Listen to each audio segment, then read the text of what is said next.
things stand between the Knicks and Kidd right now? Okay, so here's the thing. I know that there's going to be this whole thing that you see, and there's this formality about permission to speak. When you have a coach who is coaching another team, you don't ask to interview them. You ask to hire them, okay? And you don't ask to hire them unless you think you're going to get a yes. So you pre-negotiate the idea of what it would take to hire them. And that's the stage where I believe we're at right now, okay? The Knicks would not have begun this process unless, number one, Kidd wasn't the guy they wanted to hire.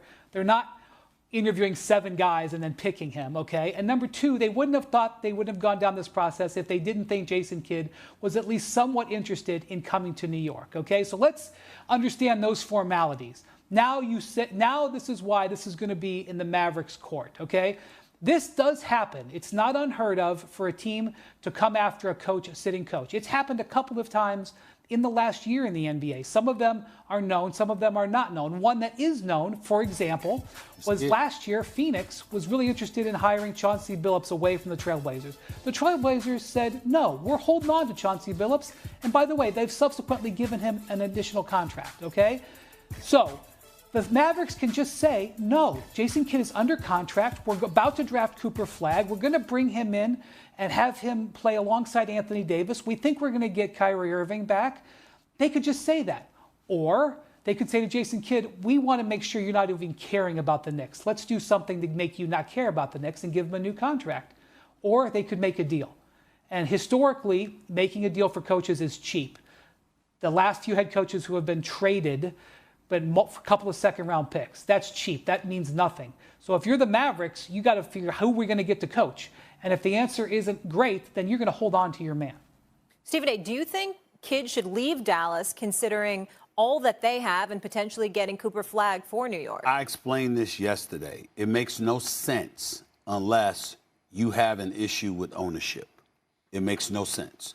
Because when you look at Cooper Flagg, when you look at Anthony Davis, when you look at the ultimate return of Kyrie Irving, who has a very good relationship with Nico Harrison. Nico believes in this brother, and we all should. The man is a champion and a marvelous basketball player, okay, who's been a model citizen in Dallas. Let's remind everybody that with all the noise that was going on in Brooklyn, that was not the case. That has not been the case in Dallas with Kyrie Irving. You couldn't ask for a better person and a better leader if you're the Dallas Mavericks, according to them, and I believe them. So you have that going on, right?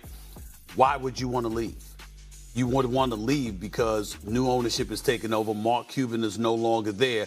And evidently, you know what? You're not feeling good about the direction of the franchise in terms of its leadership up top, because it certainly isn't personnel.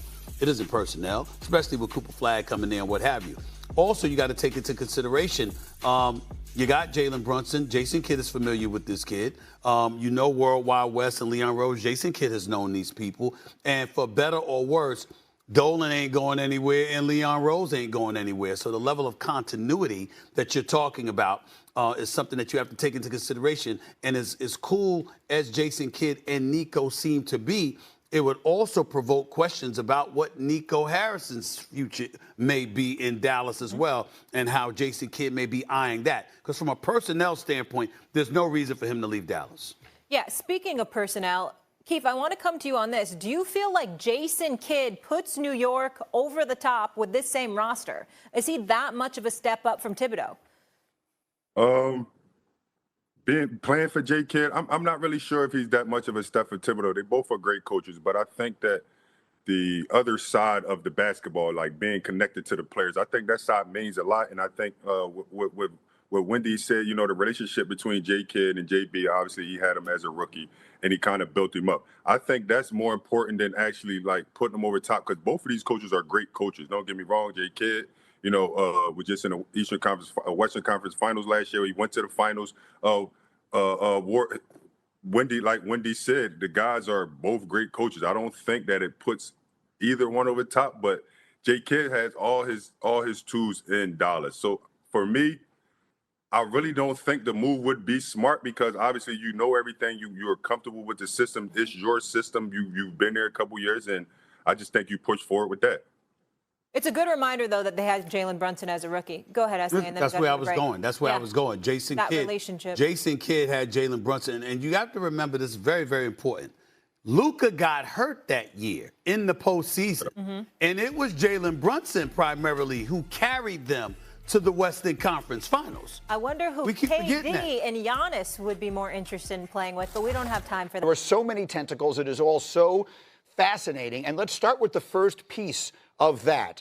If acquiring Kevin Durant would involve trading away Karl Anthony Towns, and I don't want to put you in a compromising position, so I'm not going to ask you whether they should do it or not, because you have to deal with those guys every single day. But as you hear him say that, what goes through your mind? I would say that's probably the only way it gets done. You know, anytime you're going to make a trade for a guy who's making $54 million, you've got to look at your team and say, you can't afford to give up multiple players. So it would have to be a big contract for another big contract and swap out players. And that would tell you a lot about how they felt Karl Anthony Towns fit in New York. While the regular season was great, there were enough times during the playoffs there was concerns defensively. And so you're swapping out one superstar for another, and that's the only way I think it can get done. Bart Scott, you host a general sports talk show in New York. So while obviously your primary expertise is football, you talk about this stuff all the time.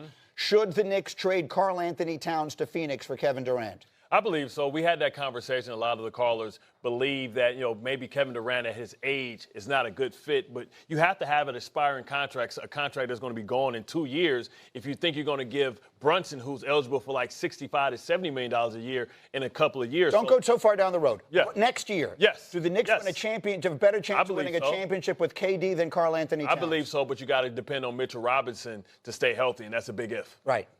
So you, Yes. Peter Schrager, Knicks fan, you make that trade? I just watching the playoffs, just looking for offense at the end there. KD is instant offense. I know it seems so easy and low-hanging fruit, just get the best player. Kevin Durant can, on his own, score 21 points in a fourth quarter. And I liked what Kat did this year. I would hate to see them blow the whole thing up. But Durant, even as a hardcore, very appealing. It really is. Last 12 years, he's shot 50% every season from the field, and 40% from three. He's been an incredibly efficient scoring machine. You don't bother me as a fan of sports watching Karl Anthony Towns. Get back on defense. Like, how many shots did the Pacers make after a made basket by the Knicks? Like, that lack of hustle bothers Karl me. Anthony Who's going to Towns, rebound? He is a flawed star, but they do very different things. He is also, while he is a flawed star, he's also a lot younger than Kevin Durant. And that brings me back to Brian Windhorst. Because if you told me, and this is what I'm hearing from the Knicks fans that I encounter just everywhere you go in this city, it's less about KD than it is about Giannis. Now, you told us earlier this morning that Giannis right now is in Europe with his family, and so far the Bucks haven't heard anything from him. Does that suggest to us that the draft is going to come and go, the summer is going to come and go, and Giannis is still going to be in Milwaukee? Well, I'm very careful to say anything on June 10th that is still applicable by June 25th, Greeny. The league is just too volatile. But right now, there is no Giannis Antetokounmpo trade market. There is no Giannis Antetokounmpo trade discussions. He has not asked for it. The Bucks are not looking to trade him.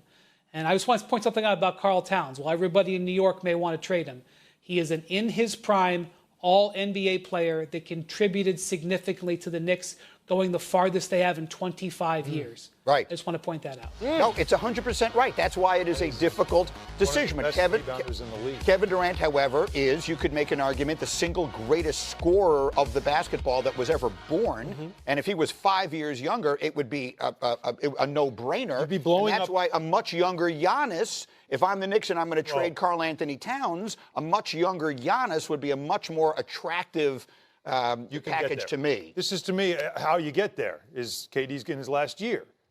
You're opening up a salary spot. Like you're clearing cap, basically. And you trade Cat for KD, you have a year with KD, and then you make a Giannis move? And then you try to open up money, and then that's where Giannis has the ability. I like Kevin Durant with a giant chip on his shoulder, though. Kevin Durant lives and breathes basketball, guys. I know I don't cover it like you and Wendy, but I just feel like that is his all-in.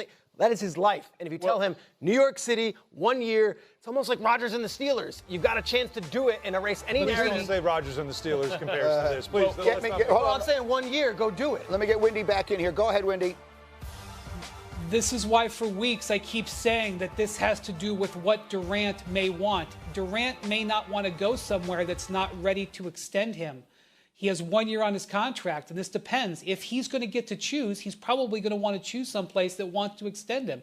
If you're going to trade for him as a rental, I'm not sure he's going to be as interested in going there. And the Suns don't have to listen to him, but that's why where he goes and what happens with his contract is very important in this. You can't, if a team looks at him as a rental, he may not want to go there.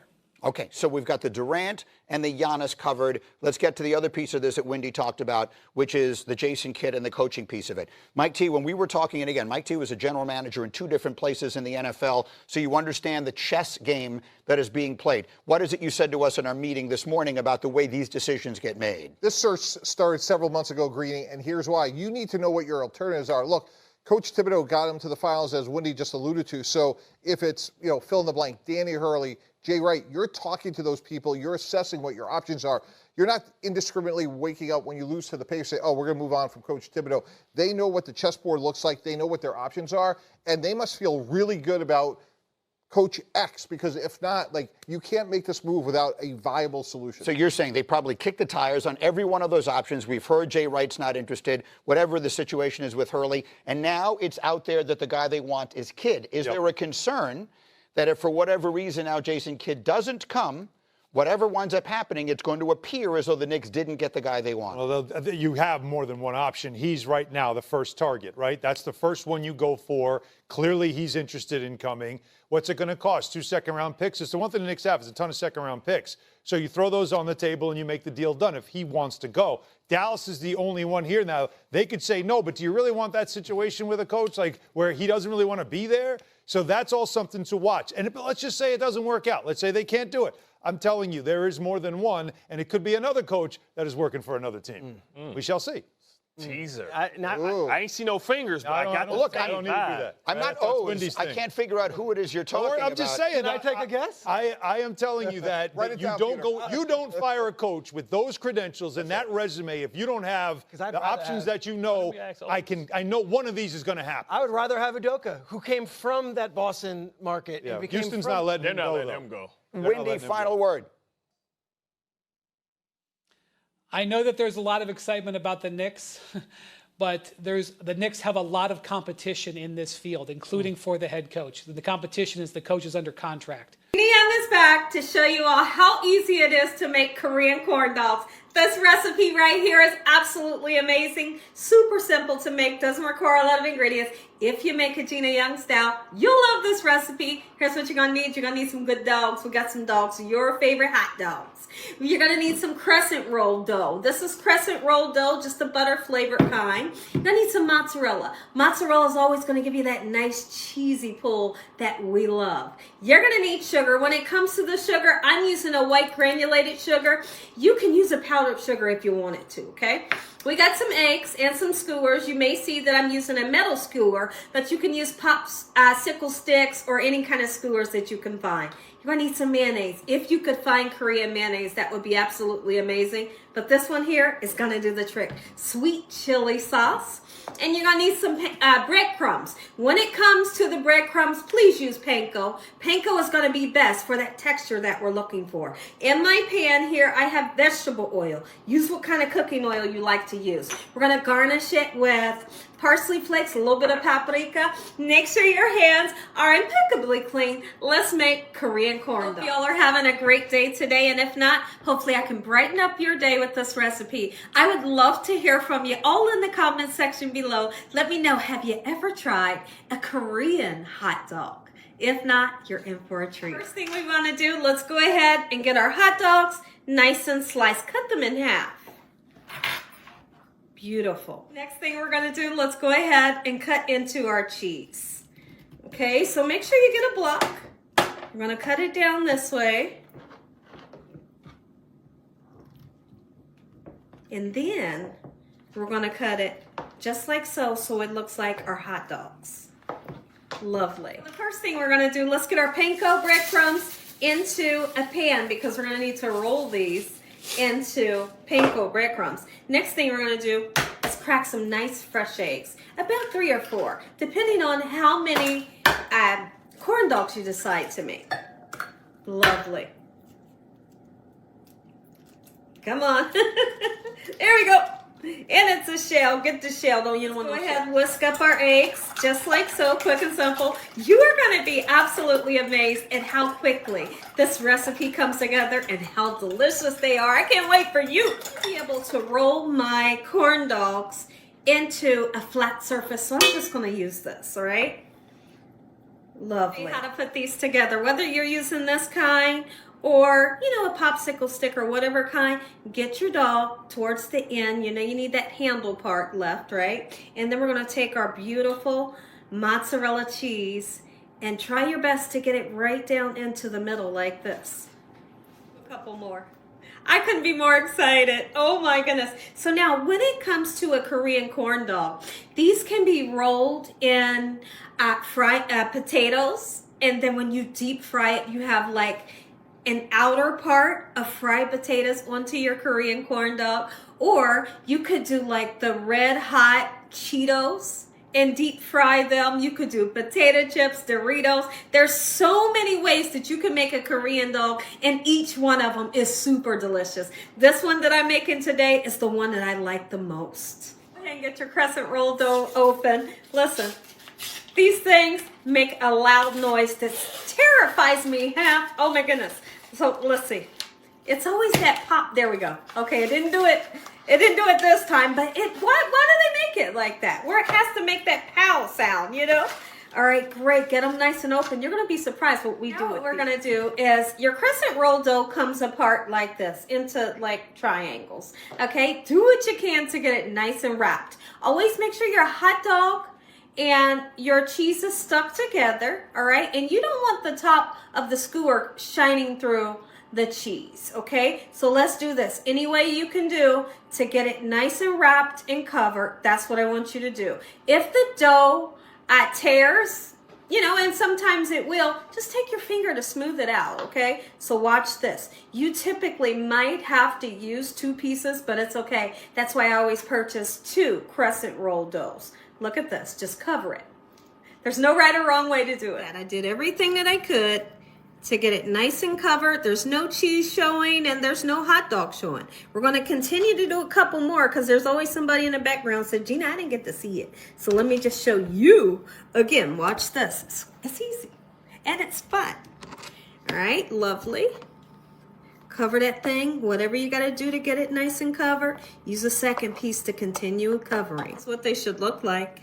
Turn around, do what you can, making sure that you get this egg all over your crescent roll dough. Get the top, get the bottom. It's super important because we want those panko breadcrumbs or your potatoes, whatever you're using as a coating, to really stick to our dogs.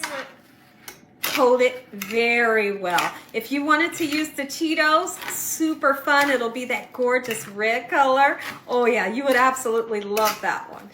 Do what you can to get it nice and coated. You don't want to see that crescent roll shining through, okay? Second one done. Into the oil, nice and easy. Be careful, all right? There we go. Let it go. Don't bother that thing, okay?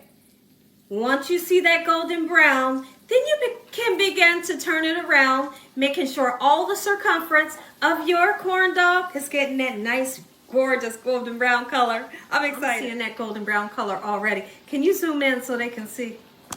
Oh my, look, it took it. Go, Gina. I must tell you, it's super important. As soon as they turn that golden brown color, right away you're going to think, they're done, they ain't done. Because we got that crescent roll dough that you must cook. I have made these before in the past, and I thought, seriously, but you learn how to cook through trial and error. I thought because I had the brown, you know, panko breadcrumbs, it was done.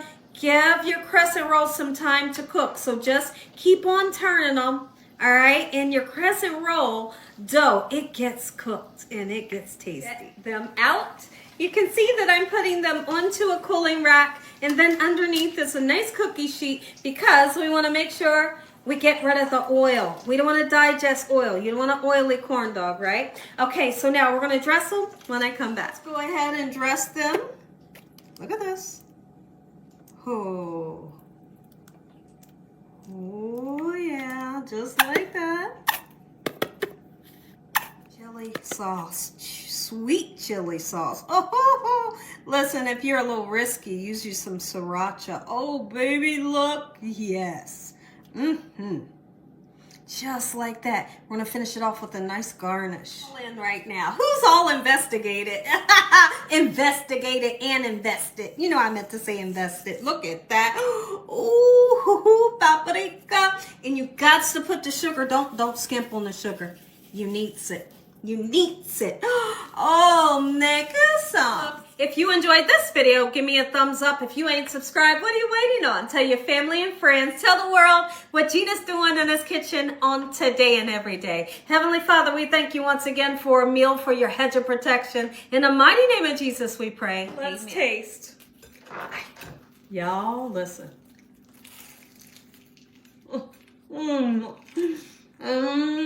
Oh, baby. This is what I want.